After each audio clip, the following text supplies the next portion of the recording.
एक बार फिर से आप सभी का बहुत स्वागत है। बढ़ेंगे खबरों की ओर, जहां कांग्रेस केंद्रीय चुनाव समिति की दूसरी बैठक हुई और कई राज्यों में बनी लोकसभा उम्मीदवारों पर सहमति। कांग्रेस जल्द जारी करेगी दूसरी लिस्ट।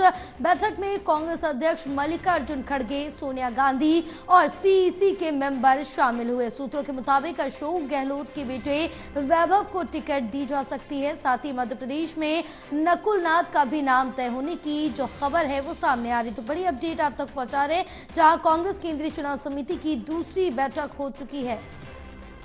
हमारे साथ associate editor Pradeep Kumar live जुड़े हुए हैं और ज्यादा जानकारी लेंगे। प्रदीप, अब लोकसभा चुनाव का जो है वो काफी करीब है, कभी भी तारीखों का ऐलान हो सकता है। इस बीच जहां बीजेपी की जो केंद्रीय चुनाव समिति की दूसरी बैठक है वो भी हो चुकी है, और बात कांग्रेस की करें तो केंद्रीय चुनाव समिति की कांग्रेस की भी दूसरी बैठक हो चुकी है। कई नामों पर मोहर लग सकती है, दूसरी लिस्ट भी जल्द सामने आ सकती है कांग्रेस की।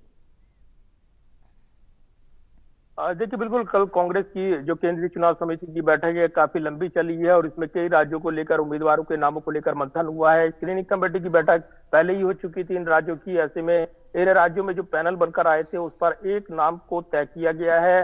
इसमें कांग्रेस अध्यक्ष मल्लिकार्जुन खड़गे, इसके अलावा सोनिया गांधी, अन्य सीईसी मेंबर वो शामिल रहे हैं। ये बैठक काफी महत्वपूर्ण इसलिए भी क्योंकि जहां राजस्थान, मध्य प्रदेश और अन्य राज्यों में उसमें उम्मीदवारों के नामों को लेकर चर्चा हुई है, वहीं कई ऐसे चर्चित नाम हैं जिनको लेकर ये सहमति बनी है।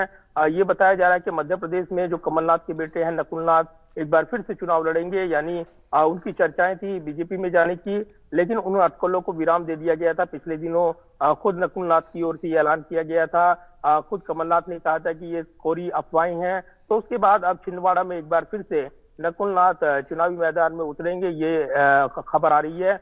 इसके अलावा जो सबसे चर्चित चेहरा है वो है वैभव गहलोत का।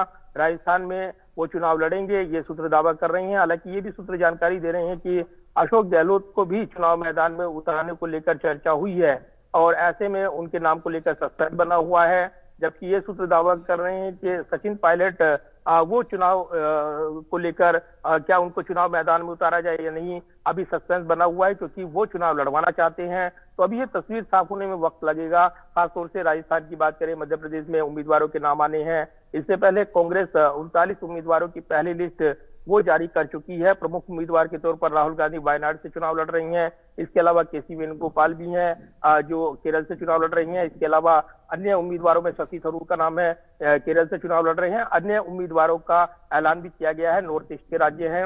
इसके अलावा प्रमुख राज्य अभी आने बाकी हैं। तो सस्पेंस बना हुआ है। खासतौर से अगर देखें, हरियाणा में 9 सीटों पर कांग्रेस को चुनाव लड़ना है। स्क्रीनिंग कमेटी की बैठक हो चुकी है। कल काफी गहमा गहमी रही जब मैनिफेस्टो कमेटी की बैठक हुई। इसके अलावा दिल्ली में 3 उम्मीदवारों का चयन यहाँ पर कांग्रेस को करना है। 3 उम्मीदवार देने हैं, जो कि फार्मूला आम आदमी पार्टी के साथ सेट हुआ है। तो ये जरूर है कि सस्पेंस बना हुआ है कि कब तक इन नामों का ऐलान होगा।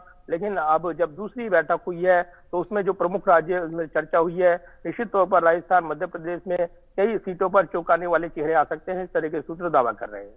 बिल्कुल, तमाम जानकारी साझा करने के लिए प्रदीप बहुत शुक्रिया आपका।